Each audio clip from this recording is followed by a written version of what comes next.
ఒక్క కాలంలో ఒక్క పేపర్తో ఒక సమాజాన్ని మార్చడం పాసిబుల్ అని చూపించిన ఒక మహానుభావుడున్నాడు. తెలుగు జాతి గౌరవంగా గుర్తించుకునే వ్యక్తి, దేశోద్ధారక కాశీనాథుని నాగేశ్వరరావు పంతులు గారు. ఆయన ఒక freedom fighter, journalist, business man మరియు సమాజ సేవకు. మరి ఆయన జీవిత కథ ఏంటో ఇప్పుడు తెలుసుకుందాం.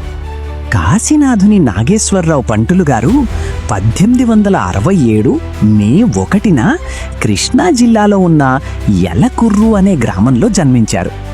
చిన్నప్పటి నుంచి ఆయన చదువు మీద ఆసక్తి చాలా ఎక్కువ.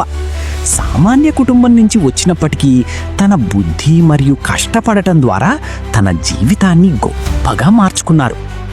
ఆయన జర్నలిజం జర్నీ ఆంధ్రపత్రిక 1908లో ఆయన ఒక గొప్ప నిర్ణయం తీసుకున్నారు.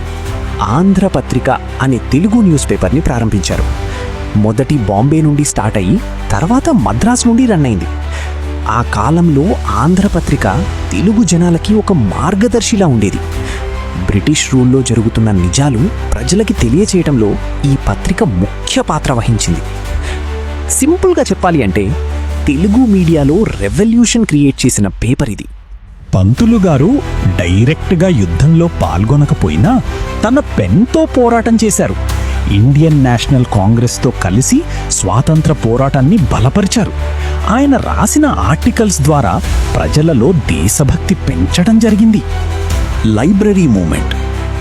ఆయన ఆంధ్రప్రదేశ్లో లైబ్రరీ మూవ్మెంట్కి ఒక పయోనియర్గా గుర్తింపబడతారు. గ్రామాలలో లైబ్రరీస్ ఎస్టాబ్లిష్ చేసి చదువు అందరికీ అందుబాటులో ఉండాలి అని ప్రకటించారు. నాలెడ్జ్ అనే వెపన్తో సమాజాన్ని ముందుకు తీసుకెళ్లడం ఆయన లక్ష్యం. ఆంధ్రాలో లైబ్రరీ మూవ్మెంట్కి ఫాదర్లా కన్సిడర్ చేస్తారు.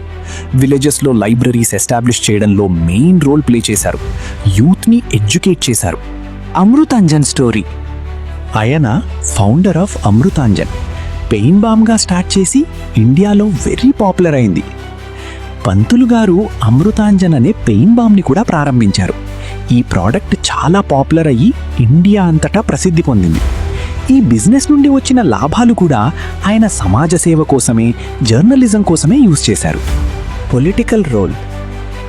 ఆయన ఒక పాలిటీషియన్గా కూడా సేవ చేశారు. ప్రజల అభివృద్ధి, విద్యా వ్యవస్థ మరియు సామాజిక మార్పుల కోసం నిరంతరం పనిచేశారు. పబ్లిక్ సర్వీస్ మీద స్ట్రాంగ్ కమిట్మెంట్ ఉండేది. నేషన్ బిల్డింగ్లో పార్టయ్యారు. అందుకే ఆయనకి దేశోద్ధరక అనే బిరుదిచ్చారు.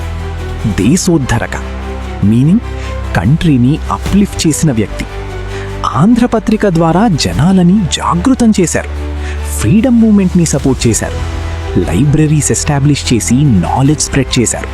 సొసైటీని అప్లిఫ్ట్ చేశారు. కాబట్టి ఆయనని దేశోద్ధరక అంటే దేశాన్ని లేపిన మహానుభావుడు అని పిలిచారు. ఒక్క లైన్లో చెప్పాలంటే దేశోద్ధరక అంటే తన స్వార్థం కోసం కాకుండా తన దేశం కోసం జీవితాన్ని అర్పించిన మహానుభావుడు అని అర్థం. కంక్లూజన్. 1938లో ఆయన మన మధ్య నుండి వెళ్ళిపోయినా ఆయన చేసిన సేవలు ఇప్పటికీ మనం గుర్తుంచుకుంటున్నాం. ఒక పేపర్తో ఒక సమాజాన్ని మార్చిన మహానుభావుడు కాశీనాథని నాగేశ్వరరావు పంతులు గారు.